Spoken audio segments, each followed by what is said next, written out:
Deddy Mulyadi. Kalau Anda serius mau perang, jangan gunakan masyarakat. Ayo kita janjian saja.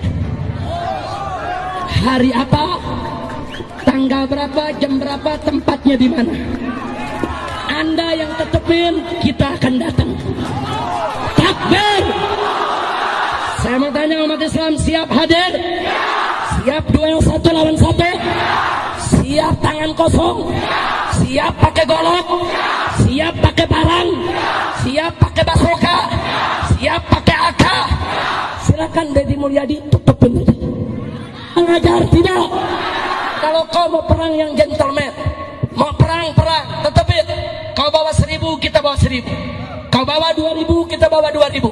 Kau bawa 10.000, kita bawa 10.000. Silakan tetapkan tempatnya, tanggalnya, harinya, jamnya. Demi Allah, selangkah kita juga akan menjadi. Nah, sahabat dan saudara-saudara, seperti itulah ya narasi-narasi provokatornya Rizik Syihab yang selamanya seperti itu, mengadu domba, memancing dan mengajak umat Islam untuk melakukan perang. Perangnya dengan siapa ya? Itu yang ikut-ikutan, itu hanya anak buahnya yang dungu itu ya. Perang siap, itu yang dungu itu ya. Sebab kalau mereka berpikir mau melawan siapa, Rizik itu siapa? Rizik itu warga negara Yaman ya. Warga negara asing yang tidak jelas, nasabnya tidak jelas, warga negaranya tidak jelas, yang maunya provokasi umat ya, mengadu domba umat. Ini kan berbahaya. Sejak dulu juga Rizik Syihab itu berbahaya, sesuai dengan apa yang pernah dikatakan oleh Gus Dur. Tangkap itu Rizik, selesai urusan. Cuma pemerintah yang tidak mau bertindak seperti itu ya. Sampai saat ini akhirnya jadi bumerang di negeri sendiri, akhirnya jadi duri dalam negara sendiri ini ya. Yang seperti itu panjang umur lagi kan ya. Panjang umur aja karena diberi oleh Allah biar sadar gitu kan. Cuma kan nggak mau sadar yang gitu kan. Ya, sahabat dan saudara-saudara, itulah ya salah satu sikap dan sifatnya Rizik Syihab ya, yang selalu bernarasi, memprovokasi dan mengadu domba umat ya. Pada kesempatan apapun, itu kan hanya untuk pribadi ya, membela dia sendiri kan. Dia yang menguasai lahan PTPN, dia yang membangun di sana. Sekarang pemerintah yang sah, negara mau mengambil alih, dipertahankan dengan cara seperti itu, menantang perang. Ya harus sekang Deddy, lawan aja sebagai pemerintah yang berdaulat, lawan. Kenapa harus takut ya? Kenapa harus takut? Bawa pasukan sebanyak-banyaknya, tumpas yang begitu. Untuk apa ya? Harusnya ya. Kenapa? Pemerintah yang berdaulat kok, yang sah, kenapa harus takut? ABRI banyak, tentara banyak ya, pamong peraja banyak, turunkan semua, serang. Kenapa? Berapa kekuatannya Rizik? Berapa kekuatannya Rizik sih ya? Harusnya ya, kenapa harus takut ya? Ya, saudara-saudara, mudah-mudahan ya sikap dan sifat Rizik yang seperti itu segera berakhir dan segera selesai, karena sikap dan sikap Kang Deddy yang keras dan berani ya, tanpa ragu dan tanpa takut, Kang Deddy pasti akan berbuat sesuatu, dan tantangannya itu pun dijawab oleh Kang Deddy ya. Jadi seperti itulah saudara-saudara. Dan baiklah, kita simak saja apa sih ya permasalahannya dan bagaimana jawaban Kang Deddy Mulyadi setelah ada narasi-narasi seperti itu dari Rizik Syihab. Yuk kita simak bagaimana jawaban Kang Deddy Mulyadi. Jangan lupa di like, di subscribe, dan di komen ya. Dan bagi yang sudah skip, saya ucapkan banyak terima kasih. Mudah-mudahan Allah bukakan pintu rezeki yang seluas-luasnya dan Allah beri segala kemudahan serta umur panjang. Amin ya rabbal alamin. Oke, yuk kita simak jawaban dari Kang Deddy Mulyadi. Yuk kita perang ya kita perang, kita tarung ya kita tarung. Puncak kembalikan menjadi daerah rehab, menjadi daerah konservasi, menjadi daerah hijau. Tidak boleh semena-mena. Dan kemudian juga kita rubah daerah-daerah perkebunan. Apabila perkebunan itu sudah tidak mampu berkebun, kemudian dia merubah area perkebunannya menjadi areal-areal lain yang bukan peruntukan perkebunan. Dan saya katakan PT PN sudah bertentangan dengan kalimatnya. Judulnya PT Perkebunan, tapi kerjanya nyewain tanah. PT Perkebunan, tapi di perkebunannya banyak bangunan. Jangan jadi PT Perkebunan, menurut saya ganti menjadi PT Kontraktor Tanah. Ini harus diubah. Untuk itu caranya bagaimana? Caranya adalah seluruh area PT PN hanya dua peruntukannya, perkebunan atau perhutanan. Jangan untuk area lain. Kenapa? Kita ini jabatan bisa berhenti kapanpun. Tetapi kalau pemimpin yang barunya kebijakannya beda, mereka akan mengambil keputusan berdasarkan keinginannya. Kenapa?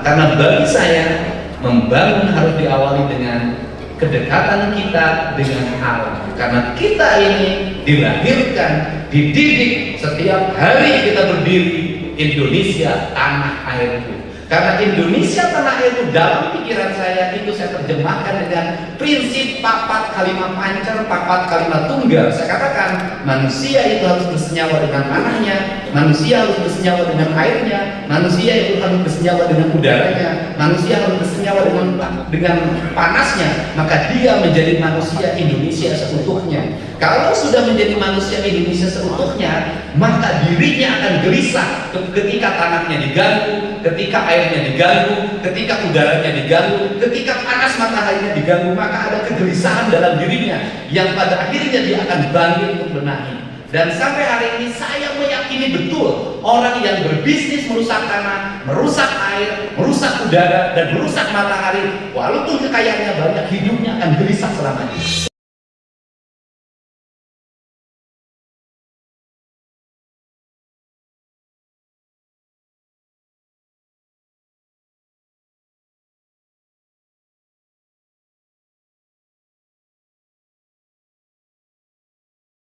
Ini prinsip dasar tentang manusia Indonesia seutuhnya. Dan doktrin ini diajarkan dalam prinsip dasar doktrin Siliwangi. Doktrin Siliwangi mengajarkan tentang manusia itu harus nyiliwangi. Karena nyiliwangi maka dia tiada tapi ada. Maka ada dan tiadanya dalam kasih sayang, dedehan, ulasan, kasihan. Maka dikenallah dalam prinsip panca tunggal. Pembangunan harus melahirkan manusia yang cager, bager, bener, pinter, sih. Jadi filosofi dasar pembangunan saya lihat para bupati wali kota nanti saya ajarin, gak usah nyari jauh-jauh, cari di leluhur kita. Kitabnya ada, ajarannya ada, dan yakinilah para pemimpin yang memimpin kampungnya kembali pada ajaran leluhurnya, maka dia akan diaping, dijari, dijaga jendiri besar. Ini keyakinan saya. Bicaranya tidak lagi kuat. Saya tanya ke sekda, saya nggak pernah rapat. Tiap malam sekda mengeluarkan 3 surat edaran. Hampir setiap bangun saya selalu telepon. Siapa yang angkat telepon? Para bupati suka saya telepon. Saya tahu bupati yang bangun pagi dan bupati yang HP-nya mati. Dan saya minta para bupati jam 4:30 HP Anda harus nyala. Kenapa? Karena kita sudah mendektir diri menjadi pelayan rakyat. Siapa tahu pada saat pagi itu ada sesuatu yang harus kita bantu. HP kita mati, berhentinya sebuah layanan. Ini pertama. Kemudian kedua, harus ada rasionalisasi. Bagaimana kita ingin bangun jalan, ingin bangun jembatan, ingin bangun irigasi, ingin bangun sarana pendidikan, ingin bangun sarana kesehatan, harus pakai duit. Duitnya dari mana? Duit sumber pendapatan kita. Mau Jawa Barat mau ngadain apa? Kita nggak punya batu bara. Kita nggak punya tambang emas kayak di tempat lain. Kita ini pajak yang kita raih yang terbesar adalah dari pajak-pajak investasi. pabrik atau industri adalah harapan kita. Walaupun harus ada tata kelola yang harus diperbaiki oleh pemerintah pusat. Apa tata kelolanya? Pabriknya di Karawang, pabriknya di Bekasi, pabriknya di Subang, pabriknya di Purwakarta, pabriknya di Bogor. Tapi PPH 21-nya jatuh ke Pemkot, ke Pemda DKI Jakarta. Itu kan harus diperbaiki tata kelola. Kenapa? Karena kantor pajak menghitungnya dari kantor pusatnya. Baunya di sini, dapat duitnya Jakarta. Ini harus diperbaiki. Tetapi di balik itu, kalau ini bahwa ini adalah ayam, industri ini, investasi ini adalah ayam, kita ingin punya telur, maka rumus hidup kata kakek saya, urus hayamna sinalintu. Artinya bahwa investasinya kita jaga bersama, jangan diganggu. Satu, jangan diganggu ketika pembebasan. Dua, jangan diganggu ketika dibangun industrinya. Tiga, jangan diganggu ketika rekrutmen tenaga kerjanya. Keempat, pemerintah provinsi tampil untuk apa? Untuk memberikan jaminan investasi, jaminan keamanan, jaminan rekrutmen sumber daya Jawa Barat yang memadai, jaminan infrastruktur. Maka hari ini saya mulai mendata, pabrik Anda butuh apa? Jalan, aku anggarin di jalannya. Pabrik apa butuh apa? Air, aku siapin airnya. Apa listrik? Kita bangun konektivitas di PLN ya, walaupun agak susah. Ini karena kita ini tampil untuk memberikan jaminan pada mereka untuk apa? Untuk bersaing dengan Vietnam, bersaing dengan Tiongkok. Kenapa hal ini dilakukan? Agar mereka nyaman. Kalau mereka nyaman, rekrut yang kedua, mereka bangun pabrik, ada orang kuli di pabrik. Setelah itu ada bahan material yang diserap. Nah itu duit juga. Saya ini bila kali tanya, saya sampai nanganin teknis, bagaimana supplier ini akur sama kontraktor pabrik, Pak. Saya nanganin teknis, saya biasa. Sehingga setelah itu, maka kalau pengusaha sudah merasa dilindungi, sudah deh. Kita juga nggak usah ngomong, mereka juga ngerti apa yang kita inginkan. Ini setelah itu apa? Rekrutmen tenaga kerja. Rekrutmen tenaga kerja bagaimana? Saya katakan dari kemarin, saya tidak mau hadis nakar ada antrian orang lamar kerja. Tidak mau. Bagaimana? Gampang. Ini sudah zaman aplikasi, zaman sistem data. Desa ada di desa itu ada operator desa. Di kecamatan ada operator kecamatan. Di kabupaten operator hampir setiap unit kerja. Operator desa mulai besok ditugaskan untuk mengentry data jumlah angkatan kerja yang ada di desa tersebut berdasarkan pendidikan dan keahliannya. Seluruh operator desa. Setelah itu data itu nanti dipindahkan ke data dinas tenaga kerja. Di dinas tenaga kerja link embed dengan industri. Ketika industri rekrut tenaga kerja, nggak usah buka lamaran, cukup dia lihat siapa saja yang memenuhi kualifikasi itu di sistem data itu. Setelah itu bikin panggilan kerja ke rumahnya masing-masing untuk interview. Setelah diterima baru ngurus lamaran kerja dan persyaratannya. Jangan dibuat orang melamar pabrik ribuan, diciptakan Indonesia, negara yang hari ini orangnya nganggur. Ini adalah brand yang harus dijaga. Saya nggak mau. Ini nanti dipolitisasi di media sosial. Orang yang kedua, saya minta kepada para bupati, pada orang-orang kaya, kalau membagikan beras, membagikan sembako, menjelang hari raya, jangan dikumpulkan warganya, antarkan ke setiap rumah dengan penuh rasa kehormatan. Kenapa? Diantrikan. Dipolitisisi lagi, orang Jawa Barat ngantri beras 5 liter. Nanti musim kurban diantrikan kembali. Silangkan sikap-sikap politisi kita, belajar pada leluhur kita, orang tua kita ketika nganter munggahan, ketika nganter munggah untuk lebaran, diantar ke rumahnya tanpa orang mengetahui. Kebiasaan kita hari ini adalah pamer kebaikan, dikumpulkan, dipidatokan, divideokan. Akhirnya brand image orang Sunda kokoh. Orang Jawa ini penting, Pak. Kita harus mulai. Orang lain itu bukan berarti negara lain tidak punya kelemahan sama dengan kita. Cuman mereka mampu menutupnya, tidak menjadi konsumsi politik publik keluar sehingga citra negara ini baik. Ini harus. Nah, kemudian berikutnya adalah Setelah itu apa lagi? Saya sudah meminta kemarin seluruh HRD Pak Sekda, Pak Kepala Disnaker bikin grup WhatsApp seluruh Jawa Barat. Tiap kabupaten kota bikin grup WhatsApp. Kalau ada keluhan, ada orang ngaku LSM, ngaku ormas, ngaku Karang Taruna, ngaku apapun, datang ke perusahaan yang menghadapi jalan mereka, pemerintah yang turun menghadapi. Kenapa? Mereka lemah. Untuk apa? Jaminan ketenangan. Menjelang Idul Fitri ini, saya tidak mau ada surat yang dibuat oleh desa, dibuat oleh siapapun datang ke pabrik minta THR. Kenapa? Perusahaan sudah bayar pajak, jangan dipajaki lagi. Yang kedua, saya katakan kita ini malu sebagai penyelenggara negara.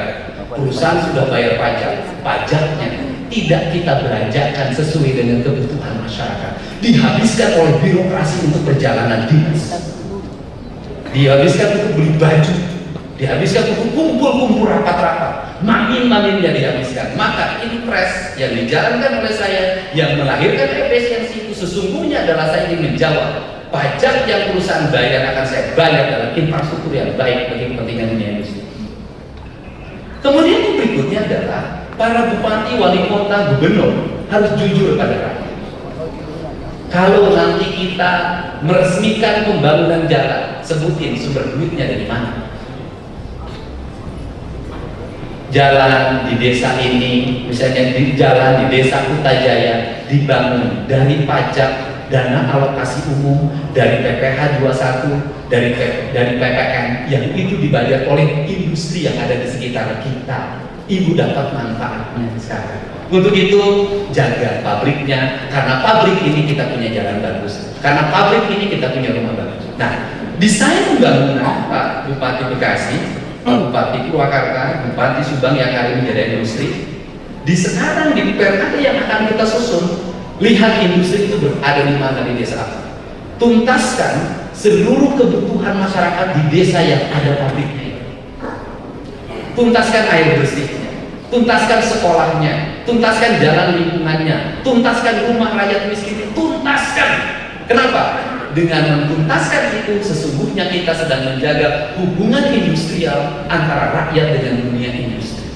Kenapa masyarakat di desa itu marah? Kenapa? Karena pabrik mengeluarkan limbah, pabrik bikin bau, pabrik bikin macet, mereka tidak menikmati pajaknya. Pajaknya ditarik ke pusat, dibagi hasilkan ke provinsi, kabupaten, kota, tidak terdistribusi menjadi kebijakan pembangunan prioritas di tempat tersebut, sehingga mereka merasa keberadaan pabrik tidak ada manfaatnya. Ini yang mengakibatkan akhirnya mereka minta sumbangan Agustusan ke pabrik, sumbangan Karang Taruna ke pabrik, sumbangan desa ke pabrik. Ketika tidak diberi, mereka ngamuk. Yang berikutnya adalah banyak orang kaya yang dilahirkan di sekitar industri, Pak. Saya tahu, Pak. Itu didorong mereka untuk apa? Berinvestasi di lingkungan desanya.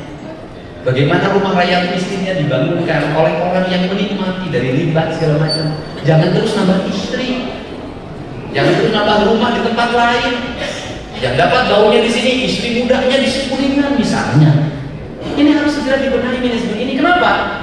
Ingat, kalau dunia industri ini kolap, orang kaya jadi miskin, pemerintah kehilangan sumber pendapatan, ekonomi mati. Nggak ada lagi tukang nasi goreng, nggak ada lagi tukang pecel lele, nggak ada lagi Gojek, nggak ada lagi Grab, kontrakan sepi. Saya sudah punya riset tentang itu. Ketika pabrik bangkrut, saya ngalamin bungkusin beras 3 kg untuk dibagikan pada warga sekitar dan karyawan. Ingat, ini persoalan yang bukan sepele. Untuk itu, kita tahu Indonesia, Pak Prabowo, itu pasti ada ancaman. Ancaman kita dari dalam dan luar. Dari dalam adalah sikap hidup kita yang hedonis, sikap hidup kita yang apatis. Dari luar, orang lain itu akan melemahkan kita. Orang lain tidak ridho kita bisa bikin pesawat. Orang lain tidak ridho kita bisa bikin mobil. Orang lain tidak ridho kita menjadi negara besar. Orang lain tidak ridho pemerintah, rakyat, dan seluruh aparaturnya memiliki tekad yang sama.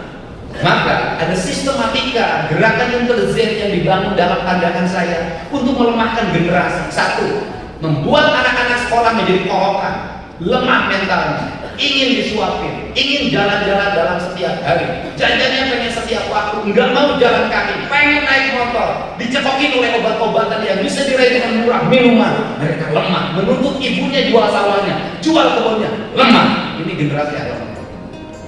Generasi yang lemah ini kalau 30% anak muda jabat lemah, maka diisi oleh dari tempat lain, maka kita tergerus dan tergeser. Maka saya punya sikap tentang studi tour, tentang pungutan dan sejenisnya. Kemudian saya arahkan anak-anak Jawa Barat harus menabung. Anak Jawa Barat harus makan di sekolahnya dengan baik. Anak Jawa Barat harus bangun pagi. Anak Jawa Barat harus jalan kaki. Nanti saya akan buat aturan sekolah. Kalau sekolahnya nyaman, aman, berjalan kaki jarak 1 kilometernya masih bisa berjalan kaki, maka dia harus berjalan kaki. Dan tidak ada kata kompromi ibu dan bapaknya nungguin depan sekolah. Saya tidak mau. Tutup pagar, jaga oleh satpam. Indonesia yang sekolah anaknya nungguin dari pagi sampai sore ibunya, lemah. Anak di Jepang jalan kaki. Anak Indonesia diantar pakai motor, ibunya dari pagi sampai sore nungguin anaknya. Setelah itu berkumpul dengan ibu-ibunya, mengintervensi kelasnya, bertengkar, halus-halus baju, halus-halus motor, panas-panas, minjem bang emok di rumah. Ini siklus. Jadi saya kalau hanya disuruh jadi begitu, dipilih jadi gubernur, hanya nyusun anggaran kecil, hanya bangun jalan saya sanggup 2 tahun selesai. Tapi yang paling berat adalah saya ingin merubah sumber daya manusia orang Jawa Barat. Saya ingin ketika dengar Indramayu, orang hormat Indramayu itu. Dengar Karawang, hormat Karawang hebat. Dengar Bandung, Bandung hebat. Saya ingin begitu. Pengen orang Jawa Barat dihormati dan disegani oleh tempat lain. Dan seluruhnya itu adalah harus tersinergi. Maka ini MOU bukan MOU bohong-bohong, bahwa nanti ada operasi yang dilakukan namanya Operasi Jabar Manunggal. Operasi itu kan kalau kita lirik budaya segala macam seperti itu kan. Operasi ini berlangsung selama setahun dengan pembiayaan dibiayai oleh Provinsi Jawa Barat. Operasi ada anggarannya. Nanti kabupaten kota juga sama membuat alokasinya. Oh maaf Pak, harga keamanan itu murah Pak dibanding rasa nyaman. Negara perang, istri cantik gak ada artinya. Lebih baik tidak punya istri di negara perang. Silahkan pergi ke Gaza, silahkan pergi ke Ukraina. Di Ukraina banyak yang cantik, gak ada manfaat. Keamanan itu penting. Kapan keamanan penting? Ketika Anda kerampokan, merasa penting. Ketika kampungnya tawuran, merasa penting. Ketika kampungnya genting, merasa penting. Kalau dalam keadaan aman, keamanan tidak akan merasa penting. Sekarang saya ingin dalam setiap malam itu ada patroli gabungan TNI Polri keliling mobil. BBM-nya Pemprov akan menyiapkan BBM-nya. Perlu mobil tambahan untuk keliling, Pemprov akan membeli mobil untuk keamanan daerah. Gak apa-apa, gubernur nggak usah bikin mobil semua. Nah, ini kemudian sampai taktis operasional biaya uang sakunya kita akan nyiapkan. Tetapi ini harus terintegrasi dengan kabupaten kota, karena kalau ditanggung provinsi saja berat. Membangun sumber daya manusia Jawa Barat, saya serius. Saya tahun ajaran baru Pemprov Jabar akan mewajibkan kurikulum wajib militer masuk di sekolah-sekolah. Setiap sekolah SMK dan SMK di Jawa Barat dan Madrasah Aliyah ada pembinanya 1 anggota TNI dan 1 anggota Polri. Kalau sekolah itu tawuran berarti anggota TNI dan Polri-nya salah pilih.